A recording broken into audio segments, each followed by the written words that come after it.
Welcome to another video. I hope सबने Captain America Brave New World देखी लोगी, और नहीं देखी तो भाई इसमें स्पॉयलर्स होने वाले हैं, तो आप उसको अंडरस्टैंड कर लेना। अगर हम बात करें मूवी की एंडिंग की, तो भाई हमें लास्ट में दिखाया था लीडर जिसके दिमाग में हल्क की गामा कीड़े हैं, जो कि बहुत तेज सोच सकता है, चीज़ों को ऑब्जर्व कर सकता है, कंट्रोल कर सकता है। टेलीकिनेसिस जिसको वांडा थोड़ा बहुत यूज करती है, मतलब एक्सट्रीम लेवल पे, और ये थोड़ा बहुत यूज करते हैं म्यूजिक के थ्रू।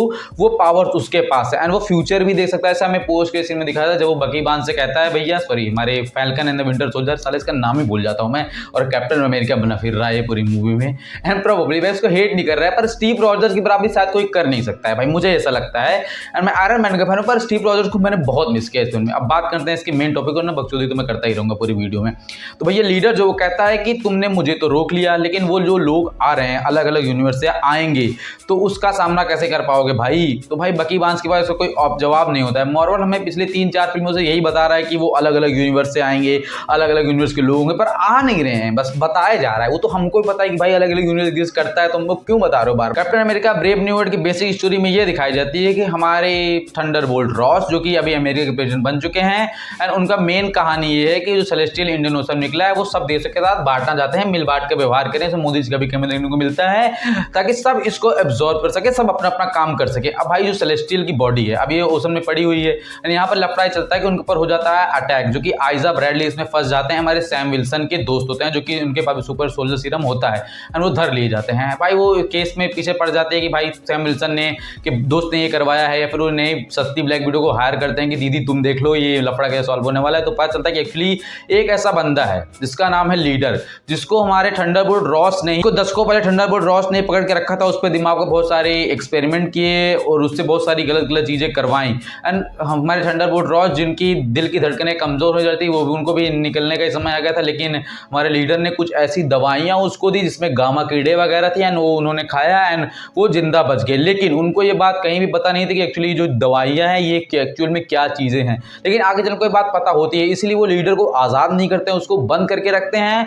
एंड लीडर इसी बात का बदला लेना चाहता है, क्योंकि लीडर से उन्होंने वादा किया था कि भाई मैं आजाद करा दूंगा जब मैं तुमको प्रेसिडेंट बन जाऊंगा, तुम्हारे जो सारे गुनाह होना है माफ कर दूंगा। लेकिन उन्होंने ऐसा किया नहीं, तो वो उससे बदला लेना चाहता है। इसलिए वो चाहता था कि जापान और अमेरिका की लड़ाई हो जाए, लेकिन ऐसा नहीं हो पाया। सैम विल्सन ने रोक लिया, लेकिन अंत में वो आकर के ऐसा माहौल ही क्रिएट कर देता है कि फिर रेड हल्क में बदल जाता है। लेकिन हमारे सैम विल्सन भैया बिना सुपर सोलर सीरम के, वो कई बार पिक्चर में खुद ही कहते हैं, वो रेड हल्क को हराते हैं। वाह क्या लेजी राइटिंग है, मतलब वही वाली हाथ पुलिस सुपरस्टार कहता नहीं तू रोकेगा मुझे, झाट भर का आदमी ऐसा कर कैसे सकता है। वही मेरे को याद आ रहा था। बाकी कैप्टन अमेरिका को रोक लेते किसी तरह से, ठंडा करवा देते हैं, उसे नताशा करवाती, तो एक लॉजिक भी समझ में आता है, मेल फीमेल वाला XY क्रोमोसोम। तो सैम विल्सन सूरज ढल रहा है भी कहते हैं, पर वो होता नहीं काम।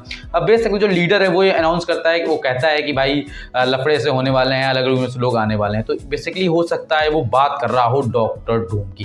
देखो क्या है कि डॉक्टर डूम के आने के बहुत ज्यादा चांसेस है फैंटास्टिक फोर फर्स्ट स्टेप को लेकर, क्योंकि भाई ये जो फिल्म है अगर इसमें डॉक्टर डूम का कैमियो नहीं दिखा रहे तो कब लाओगे भाई? क्योंकि थानोस को एस्टैब्लिश करते आ रहे हैं 2012 से लेकर 2019 के बीच में, उसका रोल मेंटेन किया है ना। मुझे लगता नहीं है कितना भी चढ़ाने बढ़ाने भले रॉबर्ट डाउनी जूनियर को कास्ट करने पर थानोस जैसा रोला मेंटेन कर पाएंगे वो डॉक्टर डूम का, क्योंकि भाई 1 साल पहले लाओ गया पर लोग उससे कनेक्ट नहीं कर पाएंगे। या तो ये हो सकता है कि Fantastic Four First step movie का actual villain, real villain Doctor Doom ही हो। गैलेक्टस सिर्फ इसलिए आया कि जो फैंटास्टिक फोर यानी हमारे रिचर्ड और उनकी वाइफ का जो स्टोन होती है, उनका बेटा जो है वो उससे थोड़ा सा उसके अंडर में रहता है, आई मीन को उससे डरता है गैलेक्टस, एंड वो उसके लिए किसी एक्सप्लोर के लिए किसी बात के लिए आया हो, ऐसा भी हो सकता है। कॉमिक में ऐसा हुआ भी है, एंड उसके अंडर ही काम करता है। और डॉक्टर डूम इस फिल्म का एक्चुअल विलन हो, जो कि किसी न किसी तरह यूनिवर्स टॉप के आ जाए हमारे यूनिवर्स में, एंड यहाँ पर अपना रोला बचाना मेंटेन करे, या फिर जो भी स्टोरी है वो देखने को मिल जाएगी। लेकिन हमें ये पता है कि विक्टर वॉन डूम की ही बात लीडर कर रहा होता है, क्योंकि भाई देखो और दूसरी चीजें ये भी हो सकती हैं कि जिस यूनिवर्स में भाई हमारे डॉक्टर स्ट्रेंज गए थे, जहां पर वांडा कार्यक्रम मचाकर आई थी, सबको इल्यूमिनाटी को ऐसे ऐसे लंबा लंबा कर दिया था, तो वहां के भी हो सकता है सोल्जर्स की बात करूं कि वो भी बदला लेने के लिए आ सकते हैं, और वहां पर हो सकता है सुपीरियर आयरन मैन यानी हमारे टॉम क्रूज चाचा भी देखने को मिल जाए। इसकी बहुत सारी पॉसिबिलिटीज हैं, लेकिन मार्वल कुछ भी क्लैरिफाई नहीं करता है।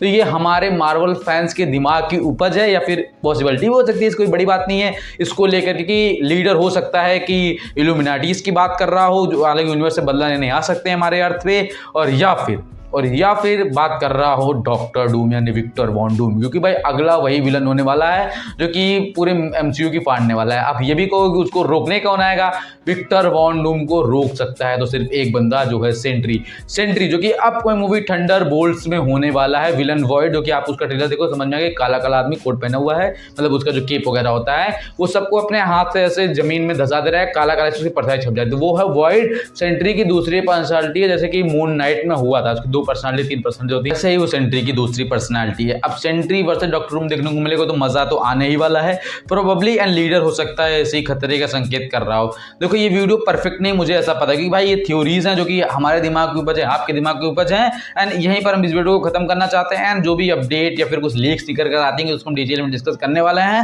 एंड आई होप कि आप सब ठीक होंगे, आप चैनल को सब्सक्राइब, वीडियो को लाइक, वीडियो को शेयर कर सकते हो। नेक्स्ट अपडेट रिव्यू के साथ I hope, thanks for watching.